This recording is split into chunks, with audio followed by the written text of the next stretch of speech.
এই যে সোনামণি, একটু আমার দিকে তাকাও, কথাগুলো শোনো। মাত্র 6টা টিপস রয়েছে। এই 6টা টিপস তুমি যদি ফলো করতে পারো, এইচএসসি উইথ ক্লুজে 5-এ 5 পাওয়াটা তোমার জন্য হবে মামুলি একটা ব্যাপার। আমরা জানি আমাদের এইচএসসি পরীক্ষায় উইথ ক্লুজে 5 মার্ক থাকবে। এখানে 6টা টিপস তোমাকে আমি দিব। 6 নম্বরটা সবচেয়ে বেশি গুরুত্বপূর্ণ। প্রথম যে টিপসটা একটু খেয়াল করো, যে প্যাসেজের কনটেক্সট বুঝতে হবে। এটা শুধুমাত্র উইথ ক্লুজের বেলায় না, উইথ ক্লুজ হোক, উইথের ক্লুজ হোক, রাইট ফর ভার্ব হোক, অর্থাৎ প্যাসেজ আকারে আমাদের যতগুলো প্রশ্ন আসে প্রত্যেকটা ক্ষেত্রে আমাদেরকে প্যাসেজের কনটেক্সটটা অবশ্যই বুঝতে হবে। এখন প্যাসেজের কনটেক্সটটা আসলে কী? কনটেক্সট হতে পারে এটা কি কোনো ব্যক্তিকে নিয়ে লেখা নাকি কোনো বিষয়বস্তুকে নিয়ে লেখা, এটা কোন সময়ের কথা বলা হচ্ছে, অর্থাৎ প্যাসেজটাতে কী বলার চেষ্টা করা হচ্ছে, প্যাসেজের ভাবগত বিষয়টা আসলে কী, এর সারমর্মটা কী, এর সাবজেক্ট ম্যাটারটা আসলে কী, এটা আমাকে বুঝতে হবে। সাধারণত যদি কোনো বিখ্যাত ব্যক্তিকে নিয়ে হয় যারা ইতিমধ্যে মারা গিয়েছেন, যেমন ধরো কাজী নজরুল ইসলাম, রবীন্দ্রনাথ ঠাকুর, আইনস্টাইন, তো তাদেরকে নিয়ে যদি কোনো প্যাসেজ আমাদের আসে সেটা পাস্ট টেন্স হবে।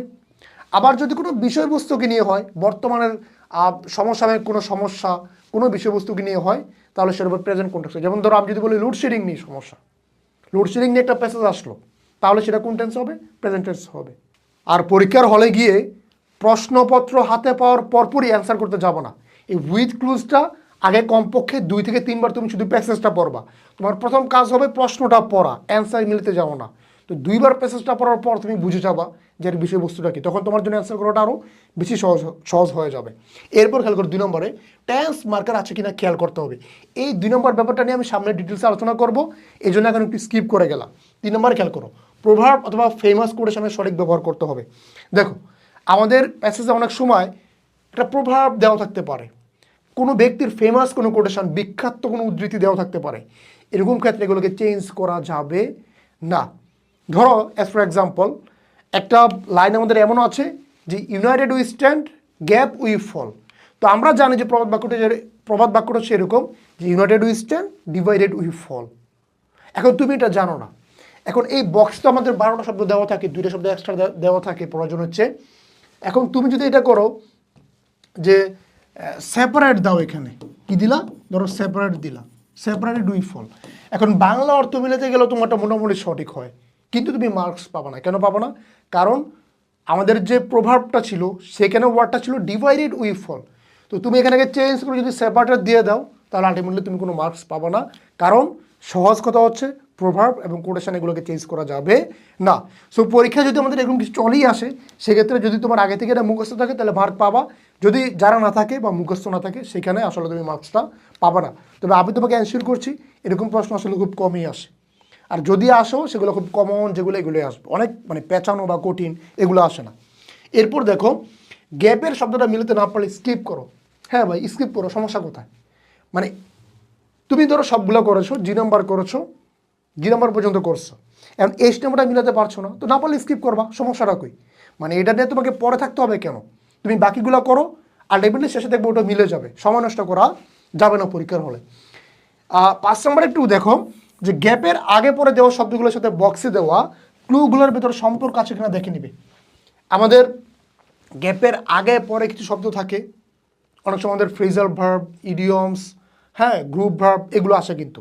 যেমন ধরো তোমাকে যদি আমি বলি যে গ্যাপ দেওয়া আছে তারপরে টু শব্দটা রয়েছে, তো তুমি জানো,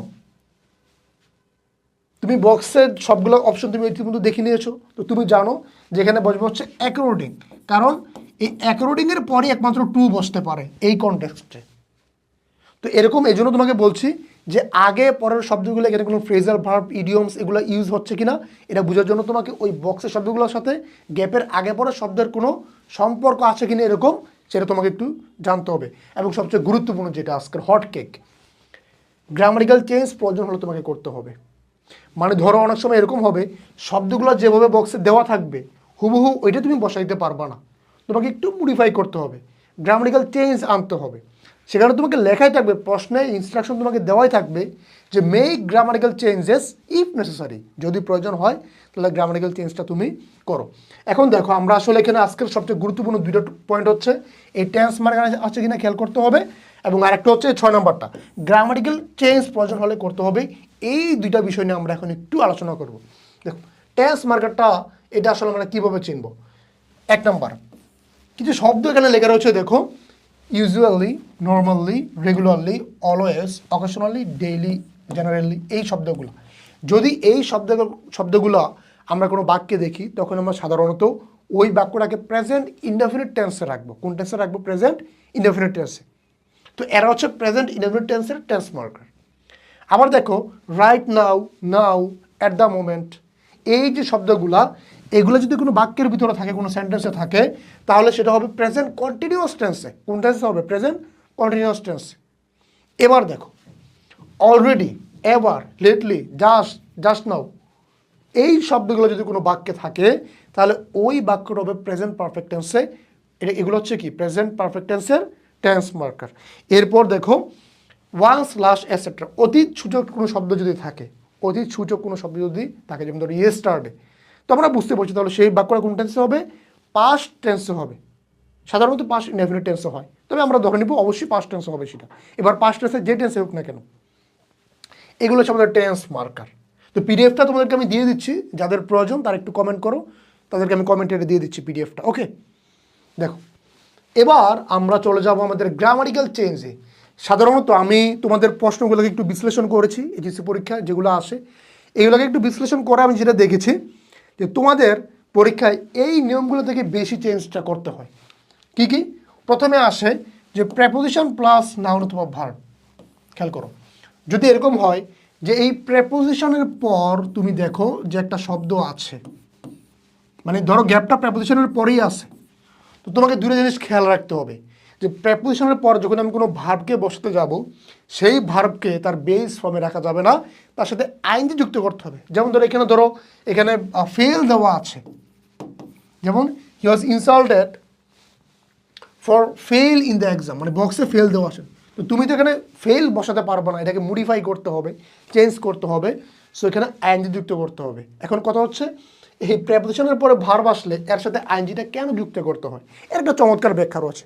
দেখো প্রেপোজিশনের পরে সবসময় বসে হচ্ছে নাউন। কে বসে? নাউন বসে। এখন কোনো ভার্বকে যখন বসানো লাগে তাকে তো আমরা বসাতে পারবো না, কারণ প্রেপোজিশনের পরে ভার্ব বসে না। এই জন্য আমরা আইনজি যুক্ত করে এটাকে আমরা জিরান্ড করে দিই। আর জিরান্ড কার কাজ করে? নাউনের কাজ করে। That's it. তো তোমার এত প্যাচগোস আপাতত বোঝা দরকার নাই, তুমি সিম্পলি মনে রাখো যে প্রেপোজিশনের পরে যদি আমার কোনো ভার্ব থাকে তার সাথে আমি আইনজি যুক্ত করবো। That's it. নাম্বার 2, অক্সিলিয়ারি ভার্বের পর যদি আমাদের গ্যাপ থাকে তাহলে সেখানে দুইটা কাহিনী ঘটবে। পরবর্তী ভার্বের সাথে হয় আইনজি যুক্ত হবে কিংবা সেটা পাস্ট পার্টিসিপল হবে। হয় আইনজি যুক্ত হবে কিংবা সেটা পাস্ট পার্টিসিপল হবে।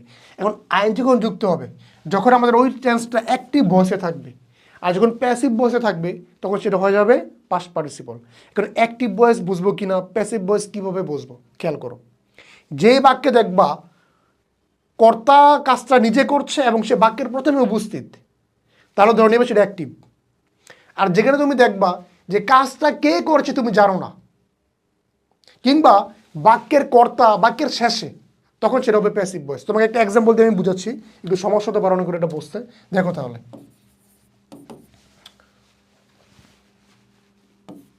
আমি সহজ একটা বাক্য দিয়ে তোমাকে বুঝাবো, অনেক কঠিন মানে এক্সাম্পল আমি নিব না। হি ওয়াজ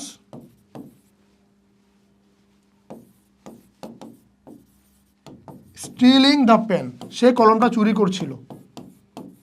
এখানে আমি ওয়াজ অক্সিলারির পরে ভার্বের সাথে আইনজি যুক্ত করেছি। কেন করেছি? কারণ কাজটা কে করছে? সে করছে, সে হচ্ছে সাবজেক্ট বা কর্তা, কর্তা নিজেই বাক্যে উপস্থিত। তাহলে কি হবে এখানে? Active voice. এটা কোন ভয়েস? Active voice. আর অ্যাক্টিভ ভয়েস মানে আমাদের এই am is are was were এদের পরে ভার্ব আসলে তার সাথে আইনজি যুক্ত হবে। এখন পাস্ট পার্টিসিপল কখন হবে? যখন সেটা প্যাসিভ ভয়েস হবে। প্যাসিভ ভয়েস বুঝবো কীভাবে? ধরো আমি যদি বলি যে কলমটা চুরি হয়ে গিয়েছে, কে চুরি করেছে আমি জানি না, কিন্তু কলমটা চুরি হয়ে গিয়েছে, এটা হচ্ছে আমাদের কি ভয়েস? Passive voice.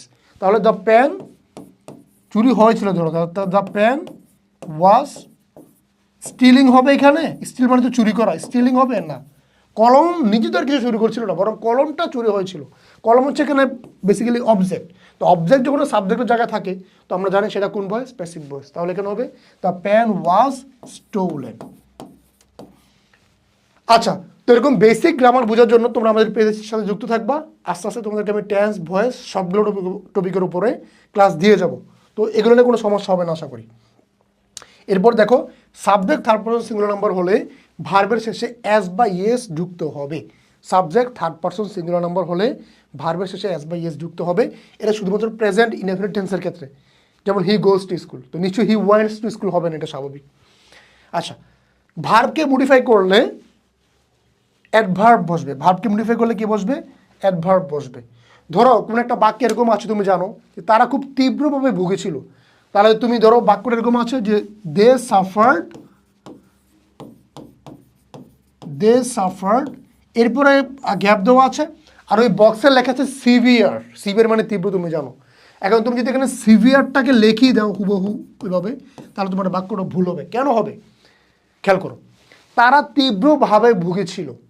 এইখানে বেসিক্যালি তীব্রভাবে শব্দটা এই ভার্বকে মডিফাই করে মানে কি, ভার্বের ব্যাপারে আমাদেরকে তথ্য দেয় যে তারা কিভাবে ভুগেছিল, কোন মাত্রায় ভুগেছিল, তীব্রভাবে। তাহলে ভার্বের ব্যাপারে তথ্য দিচ্ছে, ভার্বকে মডিফাই করছে। আর ভার্বকে মডিফাই করে একমাত্র অ্যাডভার্ব করার জন্য আমাদেরকে কী করতে হবে? এই যে সিভিয়ার নামক একটা অ্যাডজেক্টিভ আছে, এর সাথে এলওয়াই যুক্ত করে দিতে হবে। অ্যাডজেক্টিভের সাথে এলওয়াই যুক্ত করলে সেটা কি হয়ে যায়? অ্যাডভার্ব হয়ে যায়। তাহলে দে সাফার্ড সিভিয়ারলি। আমাদের পরীক্ষা সাধারণত আমি যেগুলো বললাম এগুলো একটু বেশি আসে, মানে তোমাদের এইচএসসি পরীক্ষা। এবার দেখো, আমরা হাতে কলমে একটা প্রশ্ন একটু সলভ করব, খুবই সহজ। এগুলা আসলে তোমরা পড়াশোনা করো না, সেজন্য খুব ভয় থাকো। মোটামুটি পড়াশোনা করলে এগুলা ওভারনাইটের পড়াশোনা। দেখো, fill in the gaps with the suitable word from the box. Make grammatical, ওই যেটা বলছিলাম, changes if necessary. There are more words in the box than you need. ওই যে বললাম না, 10টার জায়গায় 12টা ওয়ার্ড দেওয়া থাকে। আমরা একটু পড়ি। Hospitality has long been a gap of our culture in Bangladesh. আতিথেয়তা এটা আমাদের কি হয়ে গেছে? আমাদের কালচারের একটা কি হয়ে গেছে? এই কি হয়ে গেছে এটাই আমাদেরকে এখানে বসাতে হবে। তাহলে অংশ হয়ে গিয়েছে, তাহলে এটা হবে hospitality has long been a part of our culture in Bangladesh. Although many other things are gap. যদি অন্য অনেক জিনিস কি হচ্ছে, এই দেখো এখানে যে am is are was are আছে, এরপরে ভার্ব আছে, যেটা পড়াছিলাম একটু গ্রামাটিক্যাল চেঞ্জ। বলা হচ্ছে অন্য অনেক জিনিস চেঞ্জ হচ্ছে, পরিবর্তন হচ্ছে। তাহলে এখানে চেঞ্জ কি আমরা রাখতে পারবো না? চেঞ্জকে পরিবর্তন করে কি করতে হবে? আইএনজি যুক্ত করে দিতে হবে। তাহলে although many other things are changing, পরিবর্তন হচ্ছে। Now people are still quite polite and friendly gap foreigners. বলা হচ্ছে মানুষ এখন অনেক আন্তরিক এবং ভদ্র, কাদের প্রতি? ফরেনার্স বা বিদেশিদের প্রতি। তাহলে প্রতি বা দিকে, এটার জন্য আমরা এই গ্যাপ থেকে, মানে এই বক্স থেকে কোন শব্দটাকে ইউজ করব? আমরা এখানে এই টুয়ার্ডস ওয়ার্ডটাকে ইউজ করতে পারি, টুয়ার্ডস। তাহলে are friendly towards foreigners. They like speaking to foreigners gap if they have not been introduced. মানে যদিও তারা কেউ কারো চিনে না, তারপরও বিদেশিদের সাথে কথা বলতে ভালোবাসে। এটা হয় না অনেক সময়? মানে আমি দেখেছি আমার এলাকায় একজন বিদেশি এসেছে, তার সাথে কথা বলার জন্য সবাই হুমড়ে খেয়ে পড়েছে। ইংরেজি বলতে পারে না, বাট তাও hello, how are you, my name is অমুক, এগুলাই আর কি। মানে এই একটা আগ্রহ, বিদেশিদের প্রতি আমাদের কী আছে? একটা আগ্রহ আছে। তাহলে যদিও এটা সত্ত্বেও যে, এর ইংরেজি কী হবে এখানে? Even. Like speaking to foreigners even if they have not been introduced. It is quite common for Bangladesh to get personal questions about family jobs and income. বলা হচ্ছে এই বাংলাদেশের মানুষ কি করে, একটা কমন অভ্যাস হচ্ছে আমাদের, আমরা মানুষের ইনকামটা সম্পর্কে জানতে চাই, যে কিরে বাতিজা বেতন কত। আসলে একটা কথা যে ওই বিদেশে যারা থাকে, আমরা অঙ্ক পারি না, কিন্তু সে কত ডলার বেতন পায় এইটা শোনার সাথে সাথে এটার বাংলাটাকে কত টাকা আমরা ক্যালকুলেট করে ফেলতে পারি। তার মানে যে মানুষের ইনকাম নিয়ে, পার্সোনাল ব্যাপার নিয়ে আমাদের আগ্রহের কোনো কমতি নেই। একইভাবে বিদেশিদের ক্ষেত্রে আমরা অনেক কিছু জানতে চাই, পার্সোনাল কোশ্চেন করি। তো বলা হচ্ছে টু আস্ক পার্সোনাল, তাহলে এটা হবে টু আস্ক পার্সোনাল কোয়েশ্চেন। এই যে আস্ক, জিজ্ঞাসা করা, about family jobs and income which visitors gap overseas might find awkward. যেগুলো ভিজিটর্স মানে ওই বিদেশিরা গ্যাপ ওভারসিজ মানে কি, দেশের বাইরে থেকে যারা আসে, মাইট ফাইন্ড অকওয়ার্ড, তারা এগুলোকে খুব অকওয়ার্ড ফিল করতে পারে। তাহলে হবে visitors from overseas, visitors from overseas might find awkward. However, it should be understood that যাই হোক এটা বুঝতে হবে যে gap harm is meant by such gap. বলা হচ্ছে এই প্রশ্নটি করা অহেতুক, মানে এমনি এমনি আগ্রহ, স্রেফ কৌতূহলবশত, মানে কোনো ক্ষতি করার ইচ্ছা আমাদের নাই। তাহলে হবে নো হার্ম, নো হার্ম, এখানে হ্যান্ড দেওয়া আছে ভুলবশত, এটা হবে নো হার্ম, ও সরি এখানে আমাদের নো আছে না অপশনে, হ্যাঁ নো, তাহলে no harm is meant by such, কি হবে questions, such questions. On the other gap, এই যে বলছিলাম না যে আগে পরে শব্দগুলো মিলাইতে, তো অন দ্য আদারের পরে হ্যান্ড তো বসে দেয় এমনি কমন কথাই। এই যে idioms, phrase, group verbs, phrasal verbs কীভাবে রিলেট করতে হয়। On the other hand they express a genuine interest in the foreigners state of affairs. The whole country has a fairly gap communication network now. পুরো দেশের এখন কী রয়েছে, ভালো একটা network ব্যবস্থা, যোগাযোগ ব্যবস্থা রয়েছে। তাহলে হবে has fairly good communication network now. আসলে যেটা আমরা বুঝলাম যে এই উইথ ক্লুজগুলা প্র্যাকটিস করতে করতে করতে করতে এগুলো এমনি আয়ত্ত করে ফেলা যায়। তো তোমরা রেগুলার একটা দুইটা করে এগুলো প্র্যাকটিস করবা। আর এই যে কথাগুলো আমি বললাম এগুলোকে অবশ্যই মাথায় রাখবা। আর আগামীতে কোন টপিক নিয়ে তোমার মানে সমস্যা আছে বা কোনটা নিয়ে তোমার জানা দরকার আমাকে অবশ্যই জানাবা। আমি চেষ্টা করবো সেই টপিকের উপর ভিডিও দেওয়ার জন্য। আর খুব দ্রুতই আমাদের পেজে 5,000 ফলোয়ার হওয়ার সাথে সাথেই আমরা লাইভ ক্লাস দেওয়া শুরু করবো। সো অবশ্যই ভিডিওটা বন্ধুদের সাথে শেয়ার করবা আর ফলো তো করেই দিবা।